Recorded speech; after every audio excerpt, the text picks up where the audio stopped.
What's up gamers, DreamcastGuy here, talking today about a question I've seen floating around all over Twitter today, and it's all because of a big producer over at Bioware. Now, that studio in general has been quite famous for how good their games are, but they've had a couple big duds lately, and one of them was 2017's Mass Effect Andromeda, a game that was overall quite troubled. It seemed like it was rushed, it had bad facial animations, and there were a lot of very obvious core problems with it that showed that it wasn't as polished as it needed to be. Well, somebody came out on Twitter today who was closely aligned with the project and basically said that if it hadn't been for amazing games like Zelda last year, it probably would have gotten better review scores and sold better because of it. Now, I want to kind of break that down because it seems very preposterous, but he's not exactly 100% wrong. I want to start off by saying that, for the most part, he is incorrect. There were a ton of fantastic games that came out early last year that were just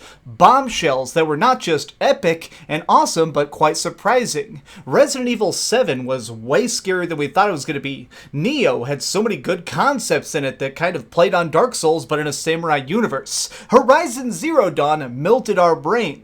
But along with all that stuff, that was just a time where every game was given enough room to breathe. And I feel like that's something that a lot of people didn't really notice, is each one of those games sold spectacularly because there was at least a couple week gap between them. They were able to come out, sort of sit on store shelves, get the attention they deserved before the next big release came along.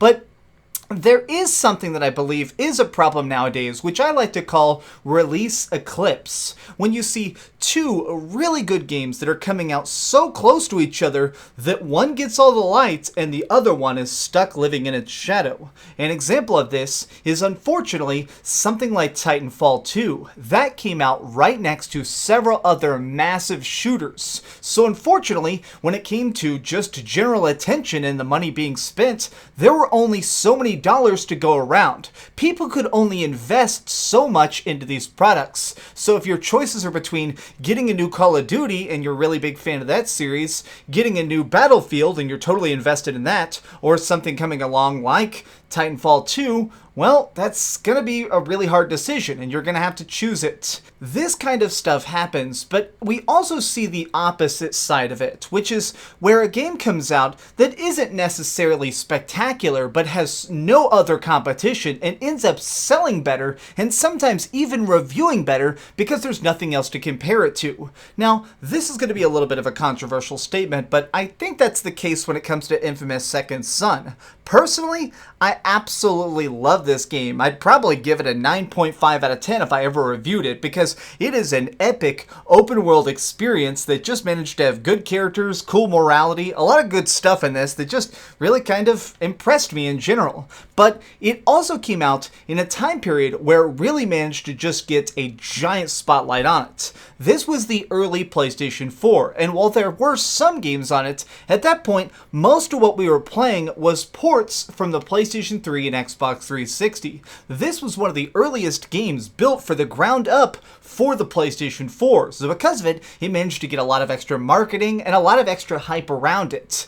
Now, Mass Effect Andromeda, it sort of fit into this very odd little space, where it didn't exactly have a crowded release window, but it was packed around a lot of other games that were viewed astronomically high. I mean, this game got a lot of perfect scores. People were literally saying that this is not only a great game, but perhaps the best Zelda of all time. If you say a word like that, you can basically guarantee that your product is going to sell and sell and sell, and basically be an unstoppable juggernaut. So, what is it specifically that managed to torpedo Mass Effect Andromeda? Was it the fact that people were mentally comparing it to the games next to it, or is it just the fact that it wasn't very good? My honest opinion? It's not the fact that it's bad. I don't think that Mass Effect Andromeda on its own is a dumpster fire. It's the fact that it had such a strong legacy behind it. The original Mass Effect trilogy is genuinely one of the finest RPGs that's ever been developed. It had such strong characters, motivations, and really good stuff that made it feel like this giant epic universe was unfolding right before us. So what happens if you suddenly shift gears, throw us into a totally different galaxy, and remove so much of the weight and importance that made the franchise epic in the first place? What you end up with is something that's going to feel, by default, a little bit more bare bones.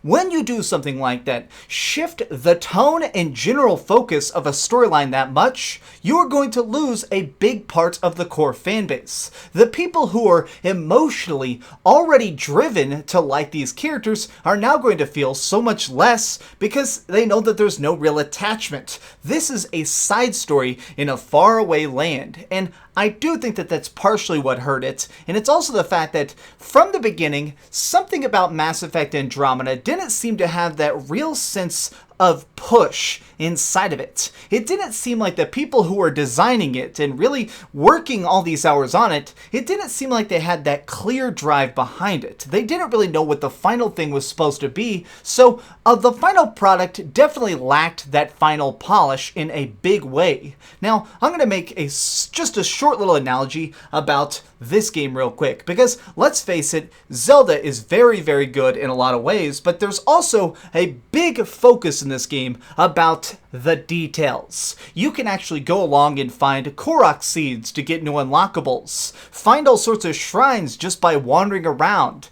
do all sorts of giant boss fights, and go through all sorts of optional dungeons. Every part of this has some sort of point to it, and that is the real key to success, I think, when it came to a lot of the big games last year, is that there was finally this real sense of purpose in the game design. Every part of it had some sort of actual semblance of genius behind it. You could tell that there was supposed to be all this rhyme and reason. Whereas Mass Effect Andromeda, something that definitely really hurt it the most, and this is saying somebody who actually beat it twice and played a lot of the multiplayer, is the side quests were incredibly bad. I mean, seriously, you could tell that it wasn't just a lack of writing, it's that there was no real actual feeling that things were going to be changing. If I manage to rescue a colony or discover a new food source, what is that going to do in the long run? Not much. Whereas if I'm playing Horizon Zero Dawn and I manage to save a bunch of people who are being trapped by giant robot dinosaurs, I can then visit them in town, get a reward, see the cause and effect of my efforts. This is the biggest thing that completely caused Mass Effect Andromeda to fail. Do I think that it probably got the little bit lower scores just because it was really crammed in next to even better games than it? That's possible. I'm not willing to say yes, though. I do think that we have seen that before. If you see a bunch of 10 out of 10 games come out, something can come out that's probably supposed to be a 7.5 out of 10 and ends up getting lumped in as something that's like a 6.9. This case, though, I definitely think that Mass Effect Andromeda deserves the hate it got. People were just unhappy with what it turned out to be because the potential behind it was so unlimited. A new galaxy, a new set of characters, a new reason to put on the spacesuit. And instead, they absolutely squandered it. So I just want to say a special message to the developer over at Bioware, the producer who said these statements. You're not exactly incorrect, but I think that you're very misguided.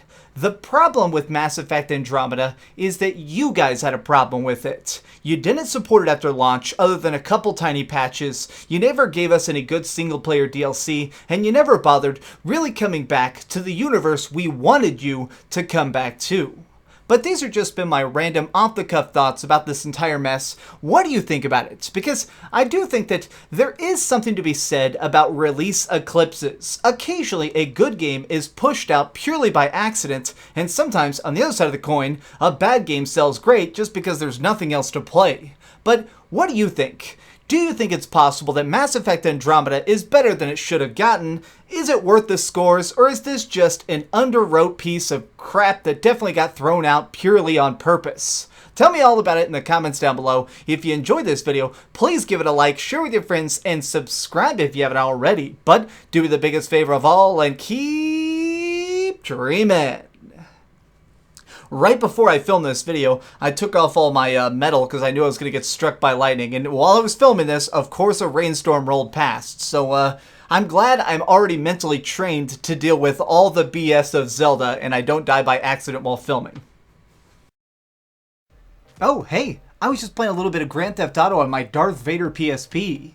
Are you curious what I'm going to come out with next? Well, if you click this button, you'll be subscribed to be the first to know. Also, if you click over here and here, you can see my latest review and my latest top 10. I promise, it was super good. Or it was really bad and I'm sure you can just make fun of me in the comments. Either way, it'll be a lot of fun. Thanks so much for watching.